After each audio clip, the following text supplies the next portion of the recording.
What I've got here is a fresh harvested piece of bison loin, and I'm making caul fat wrapped bison steaks with some roasted leek on the side and a little bit of creamy polenta to go with it.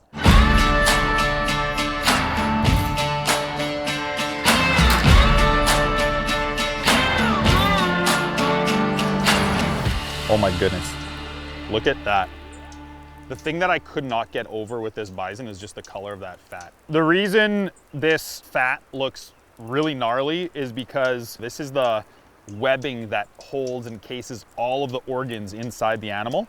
And it's just a nice, clean, buttery fat. We're gonna wrap this steak in it because this loin is really, really lean.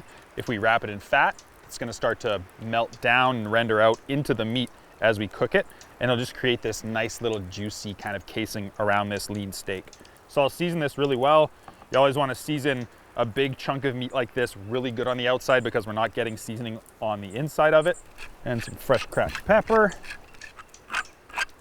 That's looking good. So now we're gonna wrap this thing. And we don't have to worry about tying this because as this hits the heat, it'll shrink and just sort of stick on there. I'm just gonna hit the outside of that with a touch more salt. A little pepper. So I'm gonna put this thing on the grill just off of the heat. I don't want direct flame going on this because that fat can catch fire. We're gonna cook this somewhat slowly and monitor the cook with a thermometer the whole time. I'm looking for an internal temperature of about 125-ish. Let's get this thing on the heat. Oh, it's already smelling so good. That seared meat, man, whoo! We got some fat dripping down and flaring up already. Oh my goodness. The leek's really gonna just go on the grill whole. I'm gonna toast it so that all of the heat goes inside and starts to soften up the inside of it. So I'll just clean this up a little bit. I'll peel some of the layers off and then this will go right on the grill. They just get so dirty inside. So when you're done roasting it, it's good to cut that top off. Looks like it's leaking.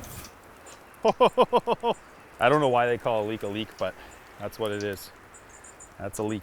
So I'm not gonna season this or anything because if this outside layer gets a little leathery and some char on it, it's really not a big deal. We'll cut it open and season it when it's done. We're just looking at roasting the inside. So that's gonna go right over top of the flames here.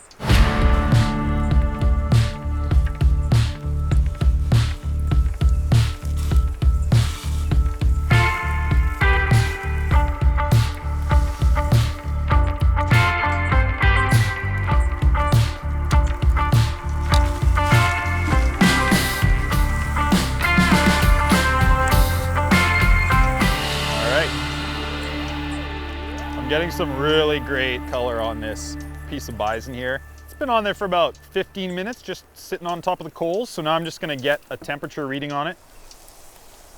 I'm at 99 right now to the middle. So we're just gonna get a little more heat on this thing and it should cook up pretty quick. Now my leek is looking very charred, which is totally okay. I'm gonna peel those layers off. It's just like an onion. So I'm gonna keep on cooking it until I have a little more sag to it. I just wanna make sure it's really nice and tender in the middle. Okay, this meat is looking so perfect. Just gonna get a quick temp read. Yeah, we hit around $130 on that, so it's definitely time to come off. And my leek is looking real nice and tender. So I'm just gonna pull that off too. We won't peel it quite yet, we'll just leave that heat inside. What I'm doing here is just making sure that this meat gets some time to rest. We'll come up in temperature a little bit inside, then all of those juices will start to redistribute themselves as it cools down. Now, to do my polenta, I need a really hot, fast heat to this pan. So I'm gonna put some smaller pieces of wood in there to get a fast fire going. It's gonna burn really quick, get flames right to that pan, and then we'll start cooking that polenta up. All right, let me get my polenta things. Cream, parmigiano, butter, polenta. So for starters for this polenta, I'm just gonna get some water in this pan. I need boiling water first. You can use milk as well. We're just gonna get this boiling. Now polenta may sound kind of fancy, but it's really nothing fancy at all. It's just a fine ground cornmeal. You'll find it at restaurants and stuff like that, but it doesn't seem to get used enough around the home, and you can get a really cool side dish out of this. If you're used to eating mashed potatoes or something like that, polenta's a really cool way to use cornmeal. All right, water's hot. So here's the trick with the polenta. This stuff cooks really fast. It's just a fine ground corn. I've cooked with it enough to know don't overdo it. I want this to have a soft, creamy, smooth consistency to it. So I'm just gonna add enough in here that it mixes in with the water and keep on stirring. I gotta hit that with a little salt too. You wanna make sure you season this. Whoa, we're a little hot.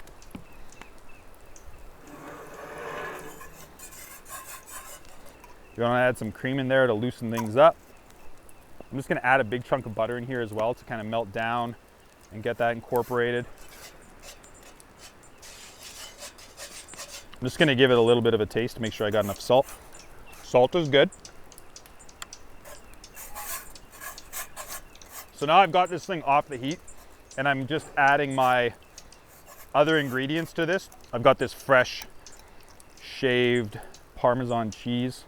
So at this point, I'm done the cooking process. I can pull this off the heat. The pan's got more than enough heat in it to finish cooking this. And all I'm trying to do is just incorporate everything so that it just gets nice and creamy. So I've got that going now. It's gonna stay in the hot pan while I carve up this meat and deal with this leek. So I wanna keep as much heat in that meat as possible as we go here. So I'm gonna deal with this leek first and just start to peel off some of these toasty layers. I'm also just gonna cut that top off because our top had a little bit of mud going on in there. Now that it's peeled, it's looking all nice and clean. It's perfectly roasted. I'm just gonna slice it in half so we can plate it.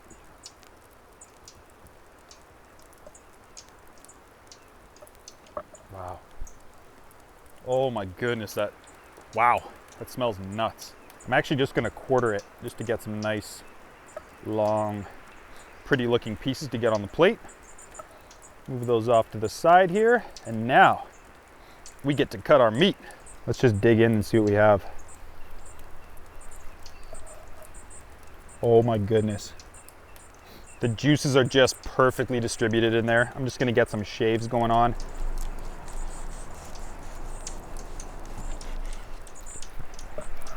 Wow. So here's what we're gonna do. We're gonna take some polenta, get it on the middle of this plate.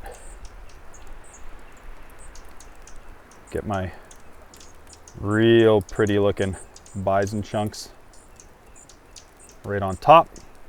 Some of our leek on the side. All right, I'm going to hit the leek with some of this truffle balsamic vinegar. This just adds a really nice, rich, sweet flavor to it. I soaked some mustard seeds last night. I salted it, put a little pepper in there. What I did to plump them up was add some water and a really nice dill pickle vodka. And that's it. This is our bison loin wrapped in caul fat with a toasted leek. We've got some balsamic on there. We've got this extremely creamy polenta going on in the bottom. Yeah, it's perfect. So good.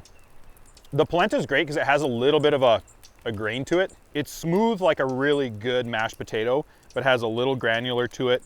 The Parmesan cheese gives it that kind of nutty saltiness. It's phenomenal. Let's give this leek a shot. Such a good chew. Reduced balsamic is the way to go just because it sticks to everything. It's been cooked down, so those sugars intensify, all those flavors intensify. Now for the meat. It stayed so nice and tender and juicy in the middle. I gotta make sure I get a piece of that fat in there too.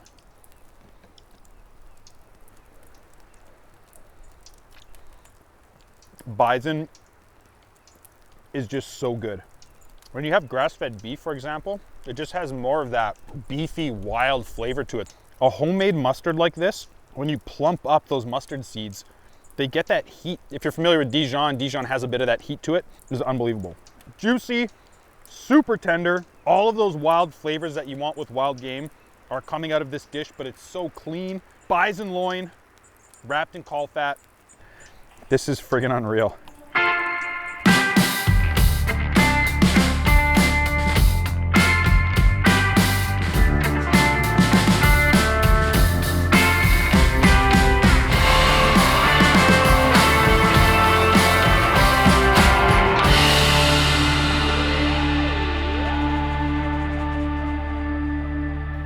Say that that star-spangled banner.